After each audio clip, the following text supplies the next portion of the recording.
I've always been the disappointment. My name is Jack Harrington, and at 28 years old, I've been stuck in my father's shadow for as long as I can remember. Richard Harrington, the CEO of Harrington Industries, has built an empire, one I've been destined to inherit, but somehow never felt worthy of. Dylan, my older brother, was always the perfect son, the one who excelled in everything, the one everyone looked up to. I, on the other hand, was the other son, the one who couldn't meet expectations no matter how hard I tried. I always knew that the world saw me as a second-class Harrington. For years, I've worked in the company, but every time I tried to show my worth, my father found a way to remind me that I would never be the man he was. Never worthy of the power that came with his name. And today was no different. The meeting had already started when I entered the boardroom. It felt like every step I took was against the current, but this time, I was determined to prove myself. Today wasn't just another pitch, it was the pitch. We were on the brink of sealing a deal with Mitsubishi Technologies, and this could be the one moment that finally puts me on the map. The moment I could make my father see me. For once, not as the son who never quite made it, but as someone who could change the game. The room went quiet when I entered. All eyes turned to me, and for a brief moment, I felt a flicker of hope. Maybe this time, maybe today, I could break free. But as I approached the table, I saw it, the cold, calculating gaze of my father, sitting at the head of the table like a king on his throne. "Jack," Richard said, his voice sharp, cutting through the silence. "Sit down. You're not here to make the decisions. You're here to listen." I froze. It was the same line he had used 1,000 times before. The words felt like a slap across my face, but this time, there was something different. The other executives in the room shifted uncomfortably, the tension rising. My father's words carried weight, but today, I wasn't going to let them define me. I walked to the table, my mind racing. I had a proposal, one that could push Harrington Industries to the next level. But instead of offering me a seat at the table, Richard dismissed me outright. "No," he said, waving a hand as if I were a child. "You don't understand this market, Jack. Let the professionals handle it." I could feel the eyes of the board members on me, their pity hanging thick in the air. They didn't say anything, but their looks spoke volumes. The same looks I had been getting for years. "Sit down, Jack. You're nothing but a shadow. A nobody." I stared at my father. There it was again. That all too familiar reminder. The same sting. The same humiliation. But this time, it was different. This time, I wasn't going to sit quietly. I wasn't going to let him break me again. I had worked too hard for this moment. I stood up taller, my hand resting on the edge of the table, and I met his gaze. I wasn't just the son of Richard Harrington anymore, I was Jack Harrington, someone who had earned a seat at the table, whether he liked it or not. But before I could speak, the doors to the boardroom opened, and a figure stepped in. It was Maya Lin, the senior executive from Mitsubishi Technologies. Her sharp eyes locked onto mine, and for a moment, I saw a flicker of something, respect. She was the one person who didn't see me as a failure. She had been listening, watching, and she didn't buy into the narrative my father had spent years building. "Mr. Harrington," Maya said, her voice calm but firm. "I've been in this room for an hour now, and I'm going to be blunt. This deal isn't about your father. It's about Jack." The room fell deathly silent. Every eye in the room shifted to me, and for the first time in years, I felt the weight of my father's gaze lift. This wasn't just about a deal anymore. It was about respect, recognition, and the possibility of proving everyone wrong. Richard's face turned a shade of crimson. His fist clenched on the table. He opened his mouth to speak, but Maya beat him to it. "We've decided," she said, her eyes not leaving mine, "that we'll move forward with Jack's proposal. Harrington Industries has been stagnant for too long. It's time to evolve." My heart raced, and for the first time in my life, I could feel a shift. Mitsubishi Technologies, the deal that could change everything. But as Maya looked back at my father, I knew this wasn't just a business deal. It was a battle for something much bigger. My father's face twisted with rage, but he didn't say a word. As the room slowly buzzed back to life, I felt a sense of power I hadn't known before. This was it, the moment that could define my career. But as I stood there, I couldn't shake the feeling that I had just stepped into something much darker than I realized. I had won the battle, but the war was only just beginning. And tomorrow, everything would change, or it would all fall apart. The boardroom was silent after Maya's words. For the first time in my life, I felt like I had won, not just a deal, but respect. But then, the silence was pierced by my father's voice. Cold. Calculating. This isn't over, Jack. The threat hung in the air, thick and suffocating. I could feel the weight of it, the eyes of everyone on me. Maya had just handed me a victory, but I could sense that this was only the beginning of something darker. I stood tall, pushing my chair back slowly, but I couldn't shake the feeling that I was being watched. The walls of the room seemed to close in, and my hands clenched at my sides as I forced a smile. We'll see how this plays out, Dad, I said, my voice steady, but there was a flicker of doubt in my mind. As the meeting wrapped up, I left the room, my mind racing. I should have been celebrating, but there was a gnawing feeling in my gut that I couldn't shake. Richard wasn't done with me. He never would be. Outside, the sharp chill of the evening air hit me as I stepped into the parking lot. I moved quickly, heading toward my car, when my phone buzzed in my pocket. I pulled it out. Maya. We need to talk, her message read. I'll be at the usual place. I didn't need to ask what she meant. The usual place was a small cafe tucked away on a side street, a place where we discussed everything from business to personal matters in quiet, hidden corners. I hadn't seen her since the meeting, and I knew she had something to say, something important. I slid into my car, my mind still locked on my father's last words. His cold expression burned in my memory. As I drove, the streets blurred around me.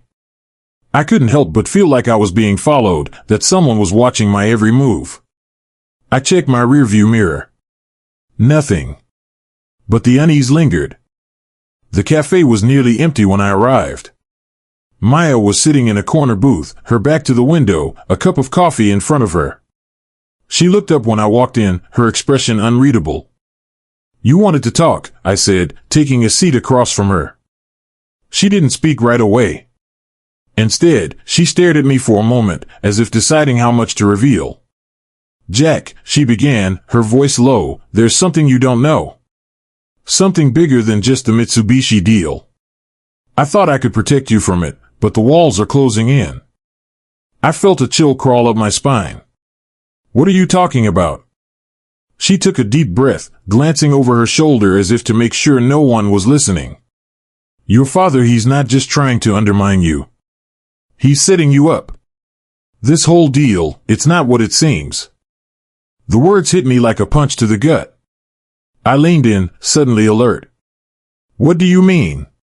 What is he doing? Maya looked around again, her eyes narrowing. There's a bigger game being played, Jack. Your father's plan isn't just to take over the company. He's using the Mitsubishi deal to manipulate the market, to make his power unchallenged. And you're just a pawn in this. I felt the ground shift beneath me. I had always known my father was ruthless, but this was something far worse. Why are you telling me this now? I asked, my voice tight with suspicion. Maya hesitated before answering. Because you're too important to fail. You think this deal is your shot, but it's just another trap. Your father wants to take you down, Jack. He's already planted someone inside the company to make sure the deal fails. He's making sure that no matter what you do, you'll never win. A wave of nausea hit me. I could feel the betrayal coursing through my veins, but there was something else too, a burning need to take control of this. Who's inside? I demanded, my voice rising. Maya didn't answer immediately. Instead, she slid a folder across the table to me. I opened it without hesitation. Inside was a list of names, names I recognized, some I didn't. But it was the name at the top that caught my eye, Ryan Brooks. My father's right-hand man. The one person I thought I could trust. Ryan's been working with your father all along, Maya said, her voice steady. He's the one sabotaging the deal from the inside. Everything you've worked for, everything you've done, is part of your father's plan to destroy you. And Ryan is his key player. I felt my breath catch in my throat. Ryan?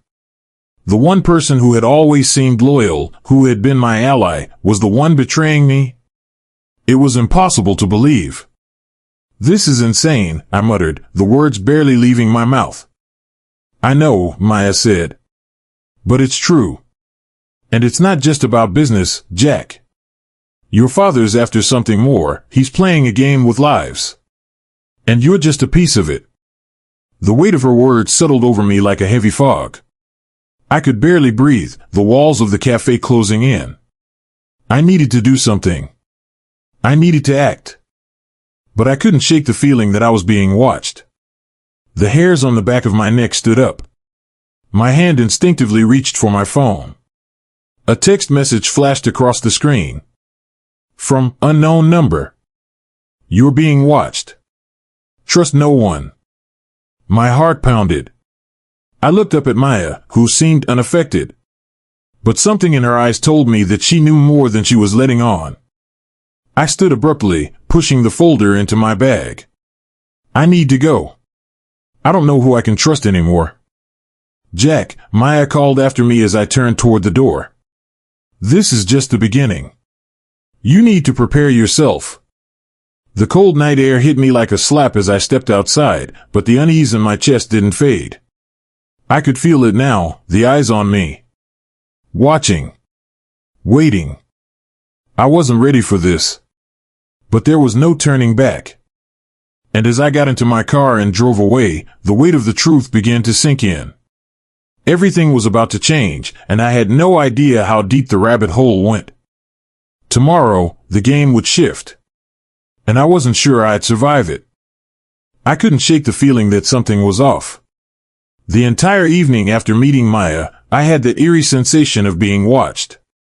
The reflection of streetlights blurred in the rearview mirror, casting long shadows as I sped down the highway. My phone buzzed again, but I didn't bother looking at it. I had already seen the message, and I knew exactly what it meant. Maya's words echoed in my mind. Your father's plan isn't just about business.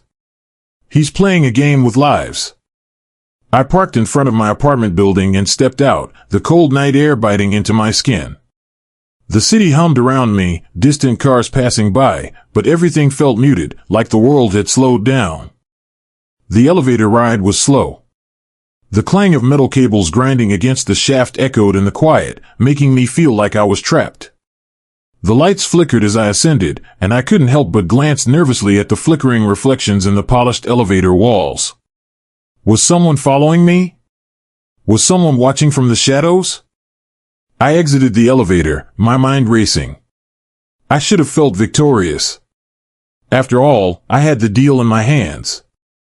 But all I could think about was how deep my father's manipulation had run, and how much I had yet to uncover.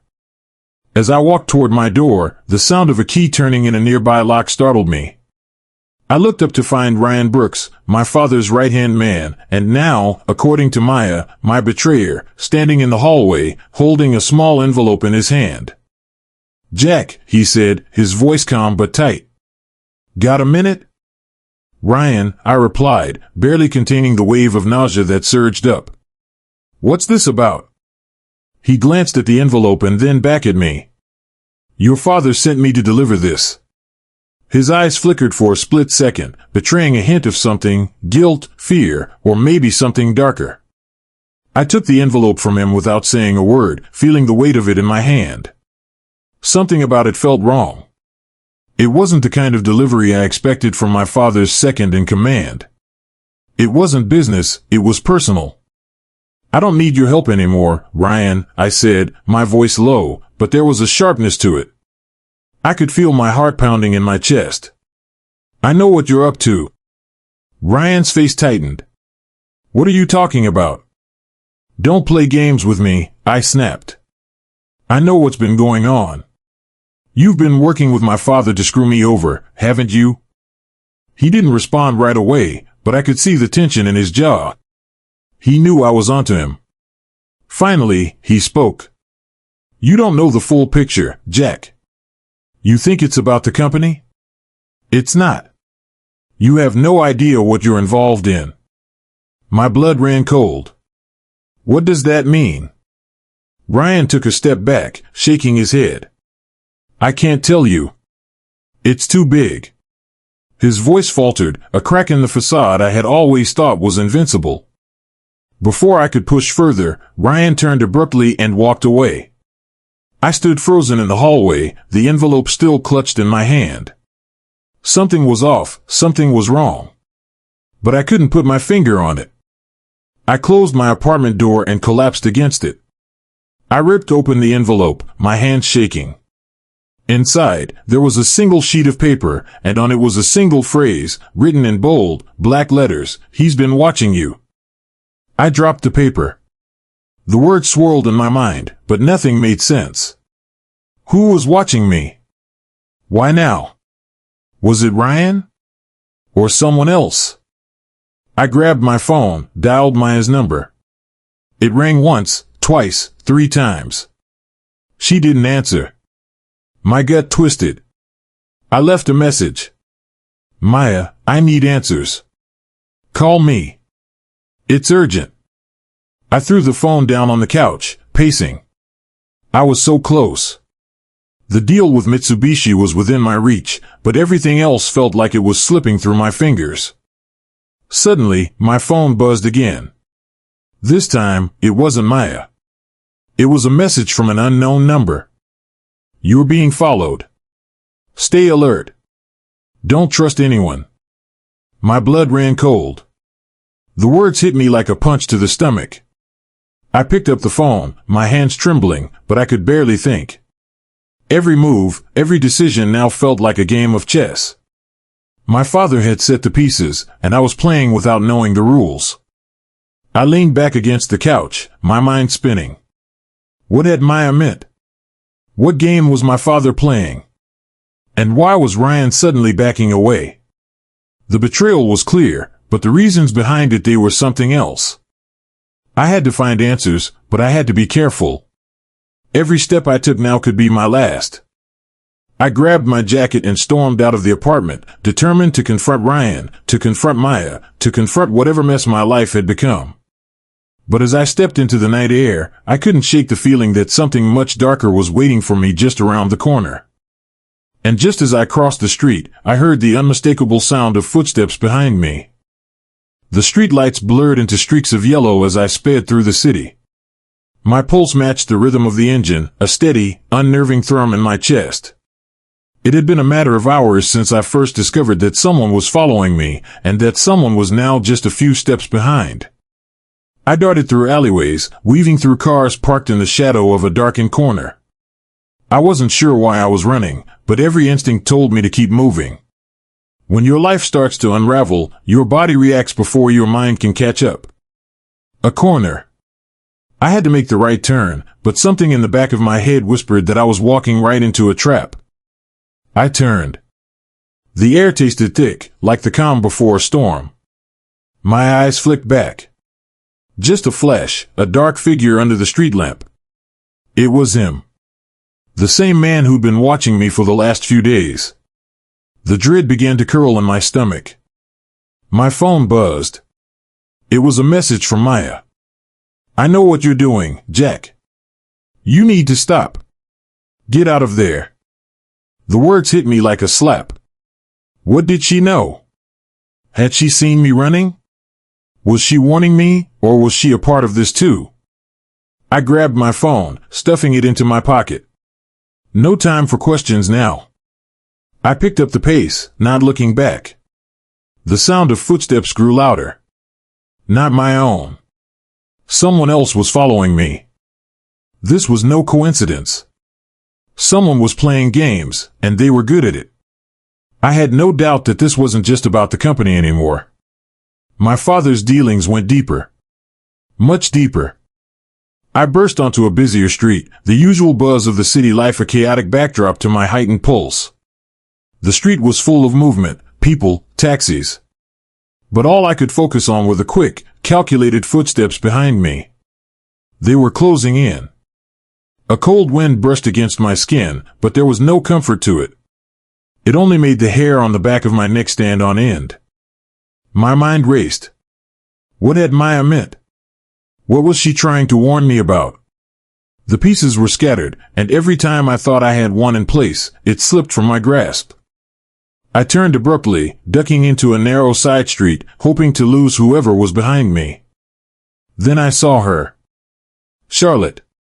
She was standing in the doorway of a building, casually leaning against the frame, her eyes fixed on me. Her expression wasn't the concerned one I had expected. No, it was something else, a knowing look, almost like a smug smirk. "Jack," she said with a dry, unbothered voice. "You look like you've seen a ghost." My heart skipped a beat. Charlotte, my father's senior partner, her involvement in this mess hadn't crossed my mind until now. She stepped closer, and I instinctively took a step back. "Don't worry. No one's following you now. I'm just here to talk." Her voice dripped with the same fake sweetness that used to come with every handshake at family gatherings. But this was different. The tension was unbearable. "What do you want?" I snapped, my voice sharper than I intended. "You're making things far too complicated, Jack," she said, her smile widening slightly. "You should have just stayed out of the way." "What are you talking about?" She took a step closer. "The deal. The one your father thinks is his. But we both know it's really yours, don't we? The one with Mitsubishi. It's yours for the taking." I felt the ground shift beneath me. "What deal?" I breathed, trying to stay calm. But something in her face told me that it wasn't just about business anymore. "Oh, it's happening, Jack," she said, almost playfully. "You don't get it, do you? Your father was never going to let you have this. He's too proud. But now? You're the key to everything. The deal won't happen unless you're the one leading it. You see, your father thought he was in control, but he's already lost." I stood frozen.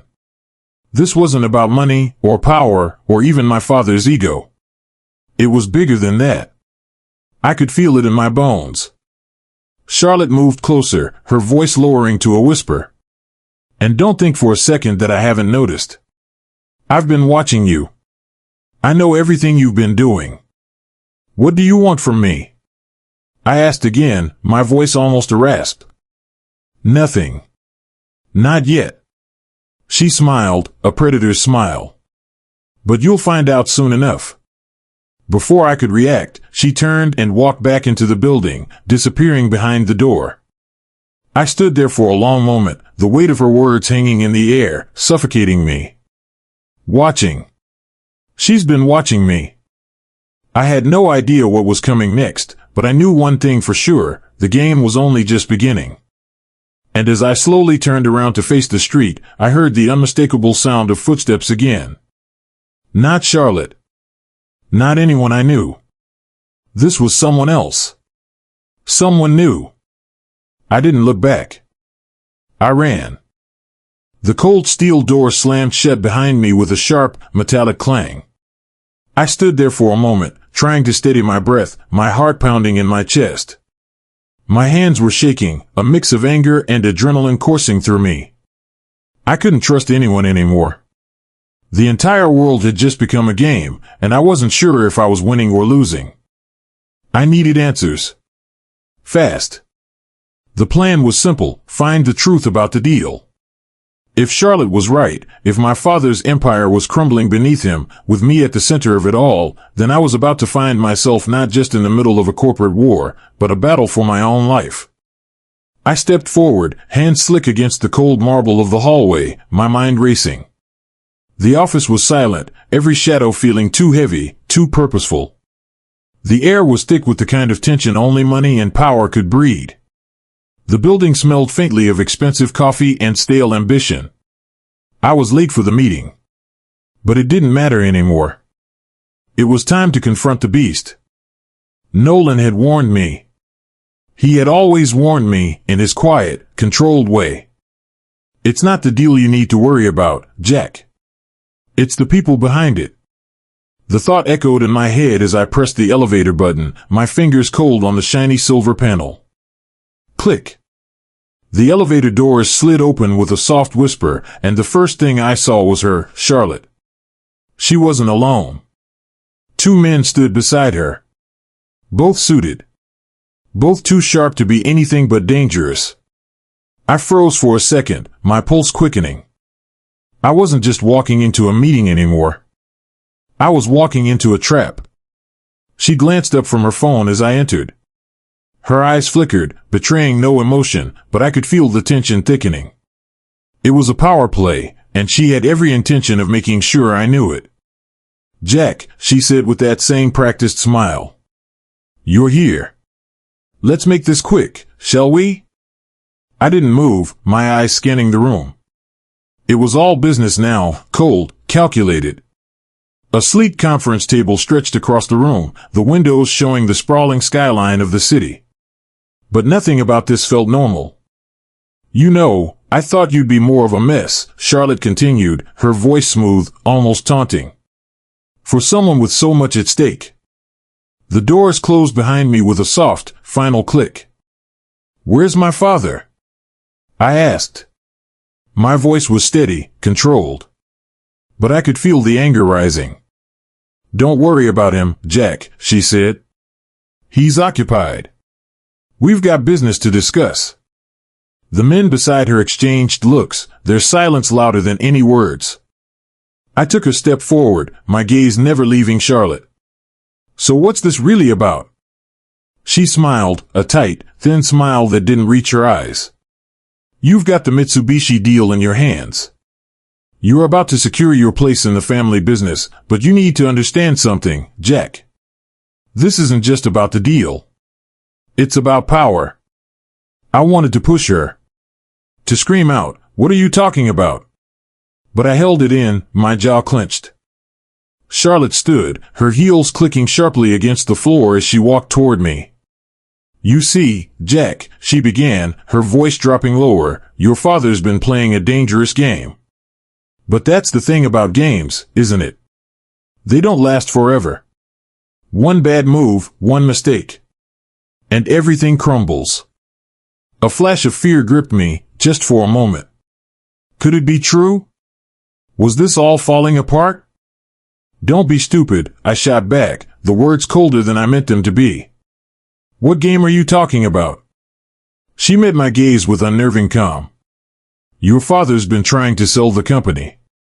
It's been a secret, Jack. One he's been keeping from everyone, including you. He wanted to make sure you never found out. And now? Well, now the deal is bigger than you. I felt the floor shift beneath me, my stomach tightening. A part of me had always suspected, but hearing it aloud was like being hit in the chest. Why tell me this? I asked, my voice barely a whisper. She raised an eyebrow. Because now you're in it. Whether you like it or not. I stood there for a moment, processing the gravity of her words. Everything had changed. The deal wasn't about money. It was about control. And suddenly, I wasn't just trying to keep my father's legacy intact, I was trying to survive. I turned to leave, my mind spinning with new information. But as I reached for the door, I felt a hand on my shoulder. It was one of the men. I think you're forgetting something, Jack, he said. There's one more thing we need to discuss. I stiffened, preparing for the worst. My mind raced, trying to calculate the next move. The walls were closing in. Then he dropped the bombshell. You're going to need to sign the papers, he said. The ones that make it all official. I turned to face him, confusion taking over. What papers? Charlotte's voice cut through the tension, sharp and certain. The papers that will make you the new face of the company. The world seemed to stop for a moment. The weight of her words hit me like a freight train. It wasn't just a deal. It was a transformation. A trap. And I was already caught in it. Without another word, I turned and left. The door clicked behind me, leaving the silence to settle like a weight in my chest. This wasn't over. But it was getting darker. The trap was set. I sat in the quiet of the office, the only sound the distant hum of the city outside. The storm had passed, but the wreckage it left was unbearable.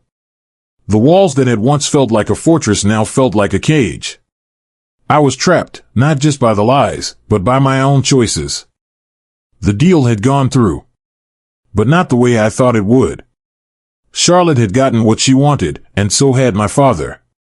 In a twisted way, I had handed them the company on a silver platter. But something was off. The satisfaction in Charlotte's eyes was cold. Empty. She wasn't just winning, she was dismantling the empire, piece by piece. I still couldn't fully grasp it. The twists had been endless, like a maze that I couldn't escape. The more I tried to see the truth, the more distorted it became.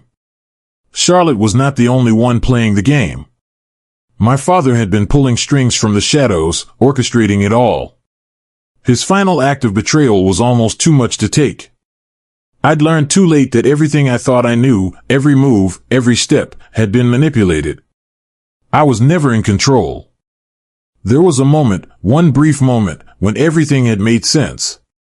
When I realized that the deal wasn't just about taking control of the company. It was about control of me. They'd used me as a pawn, and I'd played right into their hands. But not anymore. I wasn't going to let them win. Not like this. I picked up the phone. My fingers trembled as I dialed Nolan's number. He'd been more than just a colleague. He'd been the one person I trusted. But trust had been a fragile thing. In this game, everyone was a player, even if they didn't know it. Nolan had been caught in the web too. I didn't know if he was clean or if he was part of the plan, but I was done sitting back and waiting. The phone rang. "Jack," Nolan said, his voice steady. Too steady. "What's going on?" I hesitated. I could hear the click of a mouse in the background. He was at his desk, probably working through more lies, more paperwork, just like the rest of them. "I know what you did," I said, my voice sharp. I wasn't sure how much was true, but I knew one thing for sure, I had to confront this. Now. There was a long pause on the other end of the line. "What are you talking about?" "Don't play dumb with me," I snapped. "You know exactly what I'm talking about."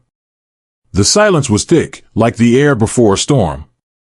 I could feel his hesitation. Nolan wasn't the type to back down. But something had changed. Something had shifted, and now we were both on the edge. "Jack, this is bigger than you think," he said finally. "It's not just about the company. It's about survival." "Survival?" I echoed. The word felt like a slap in the face. "You've been feeding me lies, Nolan. I've been nothing but a pawn. I want out. Now." "You don't have a choice," he said. His voice softened, like he was trying to make it sound like he cared. But I saw through it. "You're too deep in it now. We all are." I slammed the phone down, my pulse hammering in my chest. This wasn't just a business deal anymore. This was a battle for my life. My future. The door opened, and I spun around, my heart skipping a beat. Charlotte stood there, her presence overwhelming, her eyes cold and calculating. "Jack," she said, stepping into the room with that same infuriating calmness. "Did you think this was going to be easy? That you could just walk away?" I stood up, my fists clenched at my sides. "I didn't think anything," I shot back. "But I'm done being manipulated by you. By anyone." She didn't flinch. "You still don't understand, do you? You think you're in control. But you're not. You never were. This was never about you. This was about power. And you were just a means to an end." Her words stung like a slap. But she wasn't done. "You're the last piece of the puzzle," Charlotte continued. Once you sign those papers, the deal goes through. Your father gets what he wants, and I get what I want. The company is mine. Everything you worked for, everything you thought you were inheriting, it's all gone. I couldn't breathe. I felt my legs weaken beneath me. The room spun, and I reached out to steady myself against the desk. For the first time, I realized the full scope of the lie. They had been playing me the whole time, but now I could see the full picture. The sound of my phone vibrating on the desk broke the silence. I glanced at the screen. It was Nolan again. I picked it up, holding my breath. "Jack, you need to get out of there," Nolan's voice was urgent. "It's too late. They know you know. Get out now." I looked at Charlotte, my gaze cold, calculating. "It's over, Charlotte," I said, each word heavy. "You won. But I'm not going down without a fight." She smiled. It was the smile I'd seen too many times before. It was the smile of someone who thought they were untouchable. But I knew something she didn't. "You're wrong," I said, my voice steady. "You may have the company. You may have everything you want. But I have something you'll never understand. And it's going to be your downfall." I hung up the phone and moved toward the door. The game was over. But I was going to make sure I played the final hand. And I wasn't the one who was going to lose. It said that the hardest part of any battle is knowing when to fight. But I knew now. It wasn't about power. It was about integrity. About doing the right thing, even when everything around you was telling you to fall in line. Sometimes, the only way to truly win is to walk away from the game.